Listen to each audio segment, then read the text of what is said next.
All right, welcome back to Problem Solver Politics. I am your host, Cardin Ellis, with Cody the Oracle. Hey, everybody. And it looks like Humanity Forward has made its officially has made its first endorsement. Cody, tell us what's going on, my man.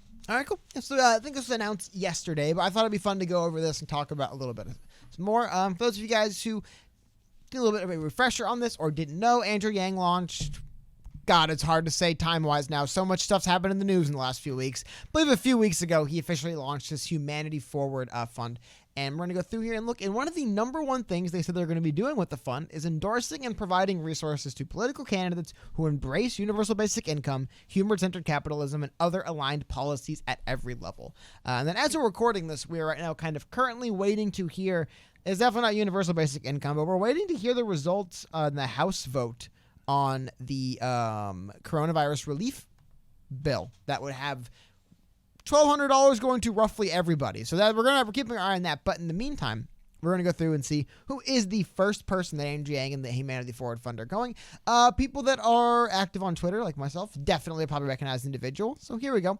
This is a different, happier note. I am very proud to introduce the first Humanity Forward endorsed candidate. He is Dr. Jermaine Johnson, who is running for state representative in District 80 in South Carolina. I got to know Jermaine when he became campaign chair for the Yang Gang in the state as our first hire. He said to me, "I'm joining this campaign because you're right about both the problem and what we need to do about it." So we'll go through and see a little bit more of the stuff he wrote about it, and we'll take a look at his Twitter account, and his website. Working in that Yang Gang, paid off. But he's been running and been prominent for a while. It's interesting to see. It's cool to see them finally announcing their first endorsements and who they're going on. It is weird, right? Thinking about there's elections coming up with all the crazy stuff going on. But the reason I want to talk about this especially today, though, is because obviously I doubt he's going to be the last, right? Yeah. Andrew Yang's probably going to be endorsing a lot of people at the Humanity Forward Fund, but it's so interesting because, again, I've seen him, and we're going to read through some of his accolades as well. So there we go.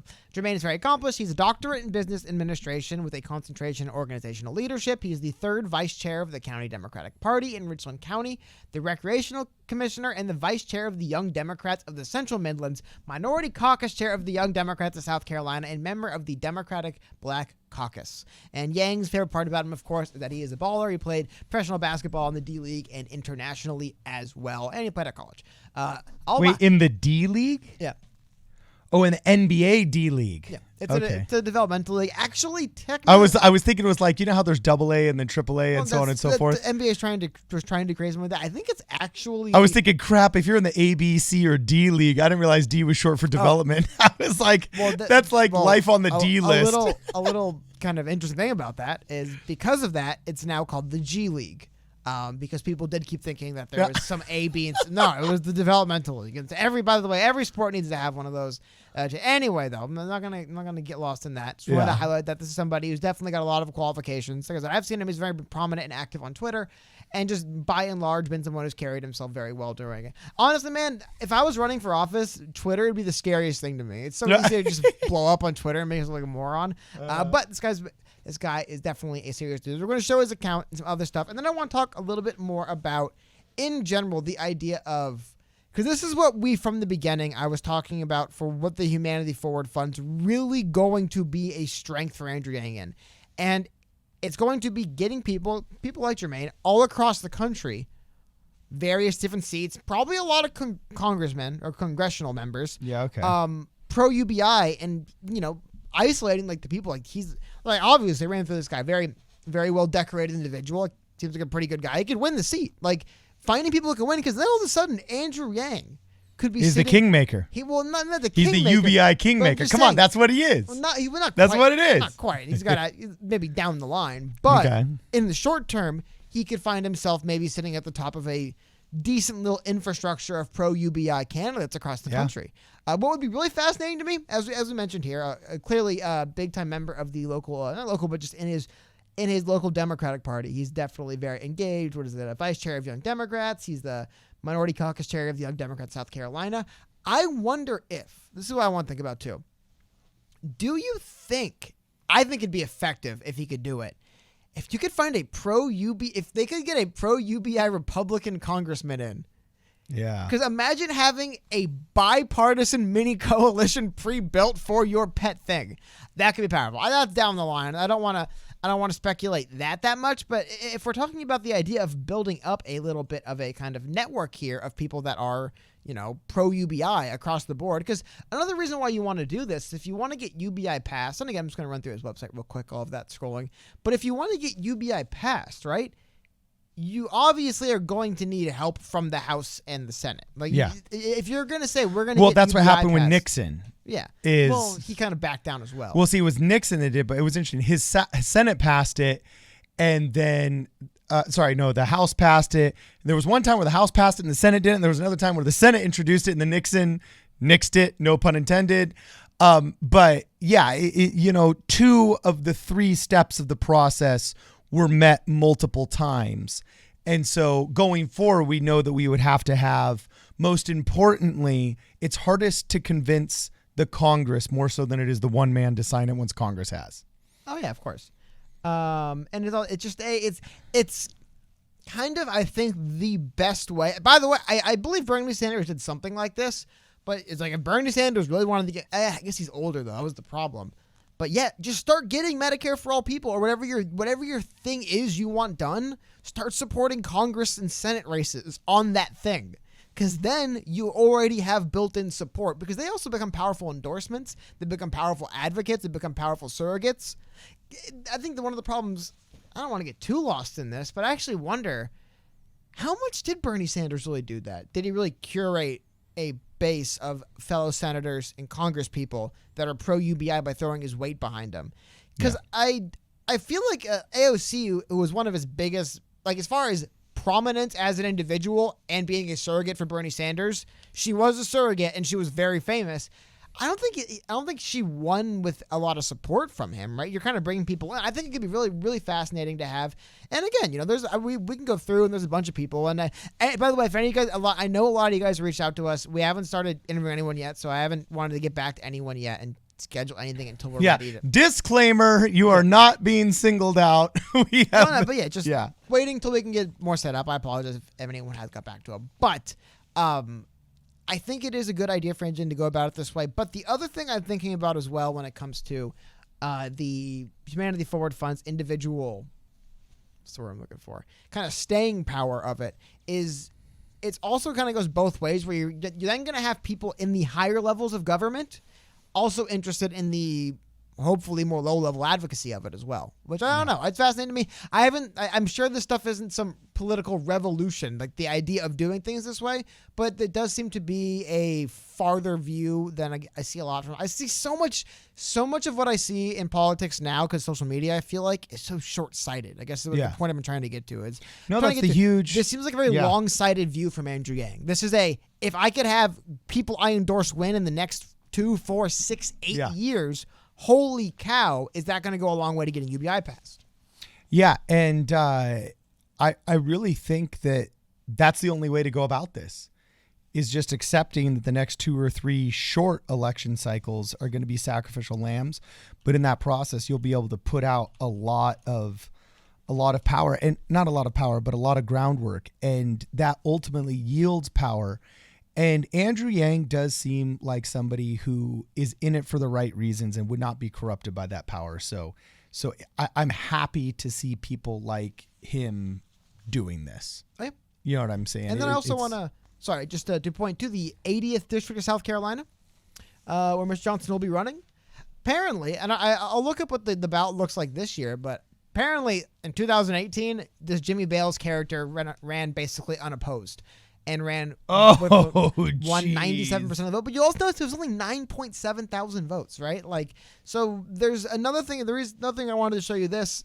It might look different this year. There is actually so many vulnerable seats across the entire country. I think if somebody legitimately sat down, looked around, because every now and then, I don't want to say it's, but like, all I'm going to say is people like Nancy Pelosi, man, she hasn't ran unopposed every time. Maxine, I think most of the time, but like Maxine Waters hasn't ran unopposed every time. Who are the big, like a Lindsey Graham, Mitch McConnell, they don't only run unopposed. They just always win. There's some seats that it's just kind of like, you got to kind of weigh the chips and be like, dude, I mean, this person had that spot for 40 years. Like, why don't we find out? I'm not saying that this Jimmy Bales character isn't like that, but there is seats across the country you actually can win, and you want to find those and endorse those candidates the most.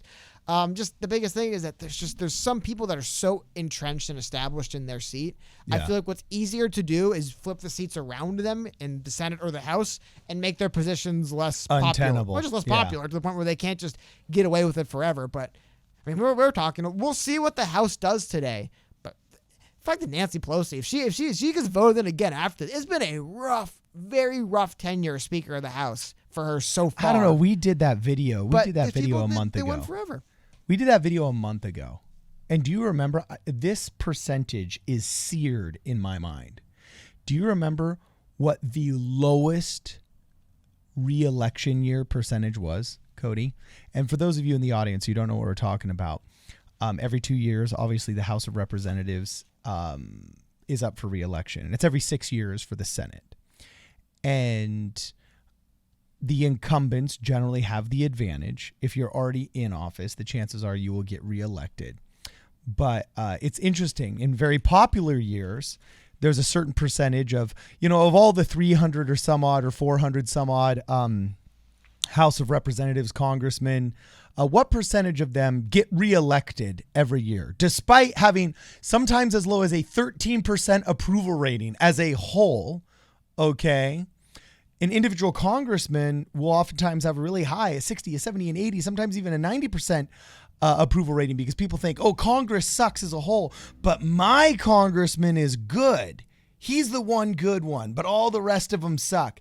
And this psychology ends up leading to, do you remember what the average percentage was of re-election? Yeah, well, every cycle? Yeah, because incumbents win, it's like 70, 80%. Incumbents always win. No, the lowest year was 85% re-election. And on average, it's in the low 90s. Yeah. 9 out of 10 congressmen get re-elected, no matter how badly they suck, no matter how horrible, how partisan, how untenable, how insufferable, how corrupt, how adulterous, how drunk, how drug addicted. You know what I'm saying? Like they get reelected because of gerrymandering, political laziness. I don't know what. This might be a little bit unpopular, but dude, okay. I am so tired. Everyone, apparently, you don't lose elections. They only get gerrymandered away from you. I've heard that from everybody forever. Or if you lose, it's voter suppression. That's the new one. It's voter suppression. Well, not even just Republicans, Democrats. Like, freaking, I'm sure the Green Party loses because of gerrymander. Everything. It's I'm sure that does play some part in. But the bottom line is, you're running to represent a locality. You're not running to represent a national party for the most part. And I still think, like, by and large, that's how people vote. And I don't know. I kind of bristle at this notion that they find a way to somehow always restructure every district to always win. When I say they, I mean the opponent of whoever lost. It doesn't matter what side. It doesn't matter if you're Republican, Democrat, what. It's always they did X to us and we lost. Dude, sometimes it's just you didn't run a good candidate. Like, that's the other thing too. It's like, I would say 3 out of 10 candidates I see in general that I really get a good long look at for any seat. And when I say pick 2 from this, 2 from that, 2 from any kind of random seat across the country, maybe 3 out of 10 are legit candidates in any given year, right? Like, let's say, what's the about incumbents? Like challengers, maybe 3 in 10 challengers, like legit like politicians that could. I mean, and the reason why I say that is because, wow, what do you know? It's not easy to just run for office and win. It's almost like it takes a certain person with a certain skill set to do these things. Now, there are some people I don't get how they held their seats as long as they are, but there is something to it. Like this notion that people just win because maybe it's not the skills you value. Maybe it's the sucking up to the right people and playing the right political games and the two-facedness. Yeah, maybe just having connections, right? But that's still a thing that people have to do to get to these positions. And I don't know. So it's one of the reasons why I think I bristle at the idea that every lost election, and I always, they did X, Y, or Z to us. It's like, dude, like.